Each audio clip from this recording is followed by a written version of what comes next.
새벽 성경 강도 전도서 7번째 시간입니다. 오늘은 전도서 7장을 보겠습니다. 좋은 이름이 좋은 기름보다 낫고 죽는 날이 출생하는 날보다 나으며 초상집에 가는 것이 잔치집에 가는 것보다 나으니 모든 사람의 끝이 이와 같이 됨이라. 산 자는 이것을 그의 마음에 둘지어다. 슬픔이 웃음보다 나음은 얼굴에 근심하는 것이 마음에 유익하기 때문이니라. 지혜자의 마음은 초상집에 있으되 우매한 자의 마음은 혼인집에 있느니라. 지혜로운 사람의 책망을 듣는 것이 우매한 자들의 노래를 듣는 것보다 나으니라. 우매한 자들의 웃음소리는 솔 밑에서 가시나무가 타는 소리 같으니 이것도 헛되니라. 탐욕이 지혜자를 우매하게 하고 뇌물이 사람의 명철을 망하게 하느니라. 일의 끝이 시작보다 낫고 참는 마음이 교만한 마음보다 나으니 급한 마음으로 노를 바라지 말라. 노는 우매한 자들의 품에 머무름이니라. 옛날이 오늘보다 나은 것이 어찌미냐 하지 말라. 이렇게 묻는 것은 지혜가 아니니라. 네, 오늘 전도서 7장에 아주 의미심장한 말씀이 나옵니다. 초상집에 가는 것이 잔치집에 가는 것보다 낫다. 또 지혜자의 마음은 초상집에 있으되 우매한 자의 마음은 혼인집에 있느니라. 이 말씀이 참 의미심장한 말씀이에요. 여러분, 우리가 죽음에 대해서 늘 생각하고 살지는 않잖아요. 그냥 잊어버리고 살잖아요. 그러다가 죽음을 이제 좀 생각하게 되는 때가 언제입니까? 장례식장에 갔을 때나 또 누가 돌아가셨다 그래서 이제 문상을 갈 때, 그때 비로소 우리가 죽음을 좀 생각하게 되잖아요. 근데 우리가 그렇다고 해서 죽음을 직접적으로 경험할 수는 없죠. 그저 간접적으로 다른 사람의 죽음을 이제 보면서 간접적으로 경험하게 되는데, 그럴 때 우리가 다시 한번 우리 삶을 돌아보게 됩니다. 나도 언젠가는 이렇게 될 텐데 라는 생각을 하게 되잖아요. 그게 우리한테 어떤 유익이 있을까? 우리 삶에 좀 더 진지하게 되고요. 그리고 현실에 내가 살고 있는 이 시간을 소중하게 생각하게 되고, 또 더 열심으로 내가 살아야 되겠구나 이렇게 생각하게 됩니다. 그게 그래서 지혜자는 초상집에 가는 것을 잔치집에 가는 것보다 더 이렇게 좋아한다는 겁니다. 누구나 죽음을 생각할 때 두려운 마음이 들잖아요. 그런데 요즘 같을 때 정말 더욱 절실한 것 같아요. 이 팬데믹으로 많은 사람들이 지금 희생되고 있고, 또 최근 들어서 더 많은 지금 확진자가 나오고 있고, 또 뉴스에 보니까 전보다 훨씬 더 강력한 그런 전파력이 있는 전염성이 강한 지금 변종 바이러스가 나왔다고 이제 뉴스에 나오는데, 그런 거 들을 때마다 참 이거 어떡하나 두려운 마음이 생기잖아요. 그런데 어차피 우리가 이제 한 번은 맞이해야 될 죽음, 이거를 우리가 좀 담대하게 생각할 필요가 있을 것 같아요. 죽음을 우리가 너무 두려운 거로만 생각하면 좀 힘들잖아요, 마음이.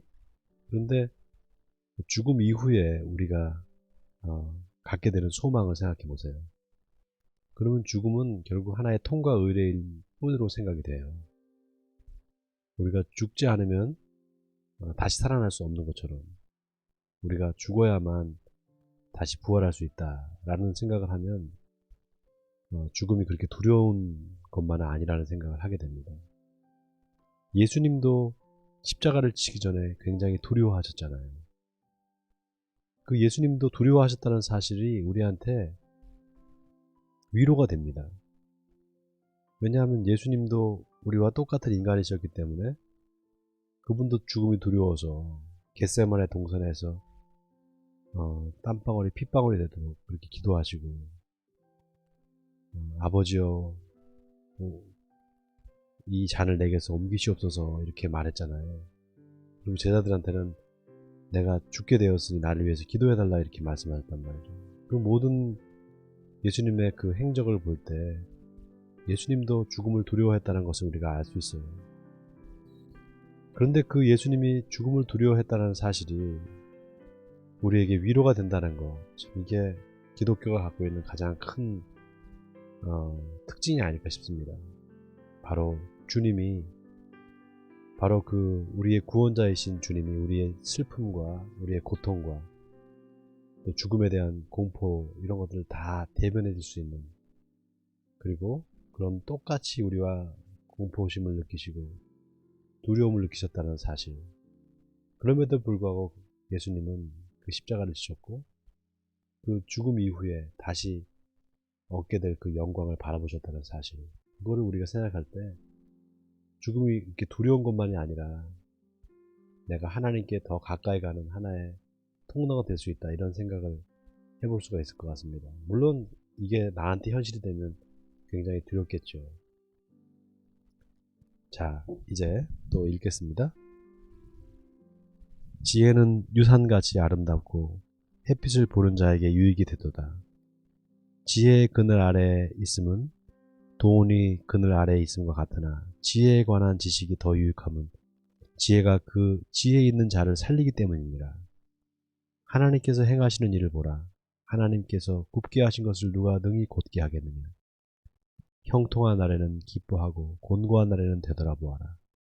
이 두 가지를 하나님이 병행하게 하사 사람이 그의 장래일을 능히 헤아려 알지 못하게 하셨느니라. 내 허무한 날을 사는 동안 내가 그 모든 일을 살펴보았더니 자기의 의로움에도 불구하고 멸망하는 의인이 있고 자기의 악행에도 불구하고 장수하는 악인이 있으니 지나치게 의인이 되지도 말며 지나치게 지혜자도 되지 말라. 어찌하여 스스로 패망하게 하겠느냐. 지나치게 악인이 되지도 말며 지나치게 우매한 자도 되지 말라. 어찌하여 기한 전에 죽으려고 하느냐. 너는 이것도 잡으며 저것에서도 내 손을 놓지 아니하는 것이 좋으니 하나님을 경외하는 자는 이 모든 일에서 벗어날 것임이니라. 지혜가 지혜자를 성읍 가운데 있는 10명의 권력자들보다 더 능력이 있게 하느니라. 선을 행하고 전혀 죄를 범하지 아니하는 의인은 세상에 없기 때문이로다. 네. 전도서 7장에 정말 그 의미심장한 말씀이 많이 나오는데요. 여기 14절에 참 이 말씀이 제 마음에 너무 와 닿습니다. 형통한 날에는 기뻐하고 곤고한 날에는 뒤돌아보아라. 이 두 가지를 하나님이 병행하게 하사 사람이 그의 장래일을 능히 행하려 알지 못하게 하셨느니라. 이 말씀이 제 마음에 와닿습니다. 기뻐하고 형통한 날에는 기뻐하고 곤고한 날에는 뒤돌아보라. 이 두 가지를 병행하게 하셨다는 거예요, 하나님이. 그러니까 우리 인생을 살면서 슬픈 일도 있고 기쁜 일도 있고 즐거운 일도 있고 좀 화가 나는 일도 있잖아요. 이 두 가지가 계속 병행된다는 거죠. 여러분 이런 말씀 들어보셨어요? 인생 세옹지마다, 이런 말씀 들어보셨어요? 세옹지마? 예, 옛날 중국의 고사성어인데요. 아마 여러분은 의미를 아실 거예요. 세옹이라는 사람이 옛날에 살았는데 그 사람이 이제 자기가 어떤 말을 샀단 말이에요. 이제 세옹지마라는 말이 세옹의 말이라는 뜻인데요. 이 말을 샀는데 이 말이 어느 날 집을 나가버린 거예요. 그래서 이 말을 이제 찾으러 갔던 거죠. 그 세옹이. 근데 말을 그래서 이제 찾았는데 그 말을 타고 오다가 그만 이제 넘어져 버린 거죠. 그러니까 이제 말을 잊어버렸을 때는 굉장히 화가 났잖아요. 근데 말을 찾았으니까 얼마나 더 기뻤겠어요. 근데 또 그 말 타고 오다가 다친 거예요. 그러니까 이게 얼마나 이제 또 기분 나쁜 일이잖아요. 불행한 일을 당한 거죠. 그래서 이제 이 세용이 이제 말에서 떨어져 갖고 다쳤으니까 이제 다리를 절게 됐을 거 아니겠어요? 근데 그 일이 있은 후에 이제 전쟁이 난 거예요. 그래서 나라에서 이제 그 전쟁에 나갈 사람들을 징집을 하는데 이 세용이 다리를 다쳤기 때문에 그 전쟁터에 나갈 수 없게 된 겁니다. 그 불구의 몸이 됐으니까 다리를 저으니까 이제 장애가 있으니까 결국은 전쟁터에 나가지 못해서 이제 결국 목숨을 보존하게 되는 거예요. 전쟁터에 나갔으면 죽었을 텐데. 그러니까 그래서 이제 세용지마라는 말이 무슨 말이냐면 좋은 일도 있고 나쁜 일도 있고 이제 그런데 그때는 모르지만 지나고 나면 아 그래서 이런 일이 있었구나 라고 하면서 감사하게 된다는 거예요. 그러니까 세용지마라는 말 여러분 재밌잖아요. 그 우리 고사성어인데 중국의 고전인데요. 이런 얘기를 들을 때 우리가 어떤 지혜가 생기게 돼요. 기뻐할 날, 또 슬퍼할 날이 있다는 거죠. 근데 지혜로운 사람은 거기에 너무 빠지지 않는 거예요. 네. 그러니까 중용을 지키는 거죠. 기쁜 일이 있으면은 기뻐하되 너무 기뻐하지 말라는 거예요. 그냥 그 기뻐하는 거에 그 감정에 충실하되 그것이 계속될 거라고 생각하는 거는 어리석다는 거죠. 또 공고한 날이 이르면 그 공고한 날에 자기 자신을 되돌아보게 되는 거예요. 그게 지혜자라는 거죠. 이렇게 두 가지를 병행하게 하셔서 하나님이 장래일을 알지 못하게 하신 이유가 뭘까? 바로 이거를 통해서 지혜를 우리에게 주시려고 하시는 거예요. 네. 그러니까 지혜자는 둘 중에 하나 이거다 저거다 이거를 제가 말씀드렸잖아요. 양자택일의 모순관계. 양자택일의 모순관계를 보지 않고 지혜자는 항상 역설적인 의미를 살피는 사람, 그 사람이 지혜자입니다. 여기 보세요. 너는 이것도 잡으며 저것에서도 내 손을 놓지 아니하는 것이 좋으니 하나님을 경외하는 자는 이 모든 일에서 벗어날 것입니다. 바로 이 말이 모순이 아니라 역설로 라는 말로 대체할 수 있습니다.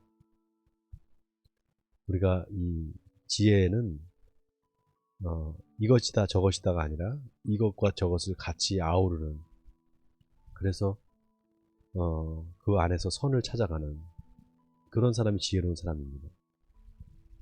왜냐하면은 완전한 의인도 없고 세상에는 완전한 악인도 없기 때문에 그렇습니다.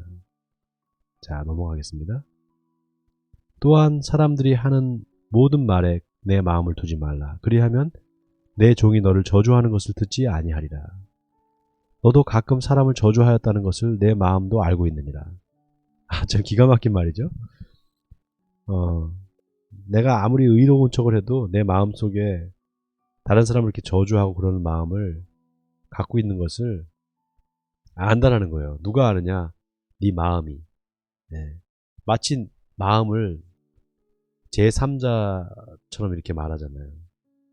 여러분 이 마음이라는 게 내 것처럼 느껴지잖아요. 근데 이 마음은요 여러분 하나님이 역사하시는 장소가 바로 이 마음입니다. 내 마음이 내 마음 같지가 않아 이런 말 여러분 들어보셨죠? 네. 하나님께서 우리의 마음을 창조하셨기 때문에 그런 말을 할 수 있는 거예요. 자, 계속 읽겠습니다.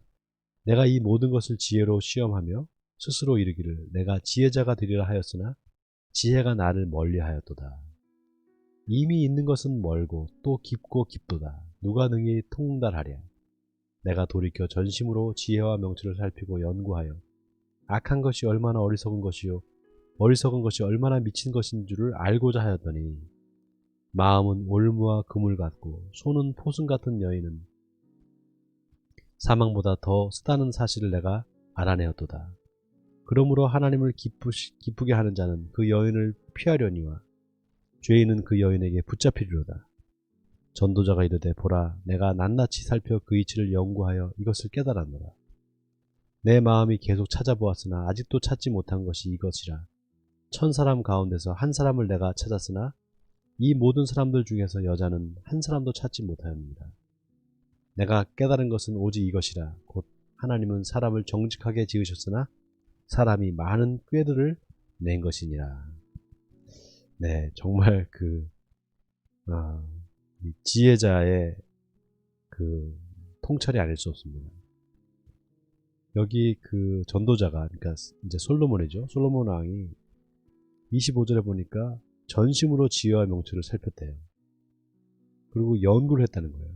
그래서 악한 게 얼마나 어리석고 어리석은 것이 얼마나 미친 것인지를 알고자 했다는 거예요.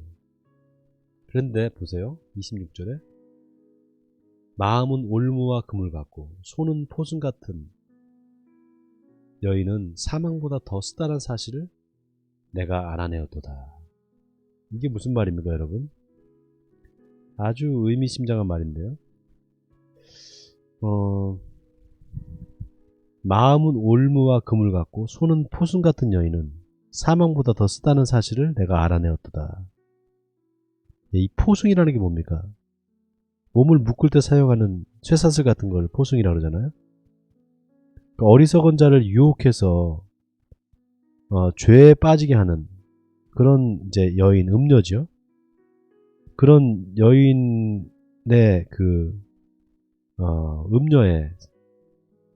음녀의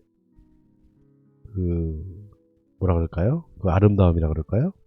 그런 게 마치 포순과 같다는 거예요. 참, 여자의 어떤 그런 유혹에, 마치 이제 빠지고 넘어지는 것처럼, 그렇게 그 마음에 여러 가지 이제 올무가 있다는 겁니다. 그러면서 전도자가 뭐라고 말하는가 하면은, 자기가 깨달은 것을 말하는데요. 그게 뭡니까? 29절이죠. 내가 깨달은 것은 오직 이것이라. 곧 하나님은 사람을 정직하게 지으셨으나 사람이 많은 꾀들을 낸 것이니라. 저는 이 말씀이야말로 진짜 전도자가 깨달은 가장 지혜로운 말씀이 아닐까 싶어요. 하나님은 사람을 정직하게 지었는데 그 정직한 대로 살면 되는데 여러 가지 꾀를 내는 거예요, 사람이. 그러니까 여러 가지 올무에 빠지게 되고 결국 그 올무에 빠진 사람은 자기가 놓은 올무에서 헤어나지 못한다는 거죠. 참. 어떻게 하면 우리가 이런 올무에서 벗어날 수 있을까요? 하나님 앞에 정직하면 될 것 같아요. 정직한 삶을 살면 이런 여러 가지 올무에서 우리가 벗어날 수 있지 않을까 생각이 듭니다. 자, 우리가 오늘 이 말씀을 가만히 이제 묵상하시면서 여러분 한번 기도했으면 좋겠어요. 우리의 의지, 우리의 어떤 지혜, 우리가 가지고 있는 것, 우리의 환경을 의지하지 않고 오직 하나님만을 의지하는 것, 하나님께 그 지혜를 구하는 자, 그 자가 바로 현명한 사람이고 지혜로운 사람이라는 사실을 우리가 고백하면서 오늘도 하나님 우리에게 지혜를 주시옵소서 이렇게 함께 기도했으면 좋겠습니다. 같이 기도하겠습니다. 하나님, 전도자가 발견한 것은 바로 하나님께서 우리 인간을 지으실 때 정직하게 지으셨는데 우리 인간들이 너무 많은 꾀를 내어서 스스로 올무에 빠지고 그 마음에 여러 가지 복잡한 마음이 들고 어리석은 마음이 들어서 결국은 스스로 자기 눈을 찌르는 어리석은 사람들이 되었다는 것을 알았습니다. 아버지 하나님, 우리가 그런 어리석은 사람들 되지 않게 하시고 늘 하나님 앞에 정직하고 또 사람들 앞에서도 정직한 사람이 되어서 이런 모든 올무로부터도 벗어나고 또 진정한 하나님이 주시는 지혜를 깨달아서 이 세상을 살아갈 때 정말 행복하게 살 수 있는 우리들 되게 해주옵소서. 이 모든 말씀을 주 예수 그리스도 이름으로 기도하옵나이다. 아멘.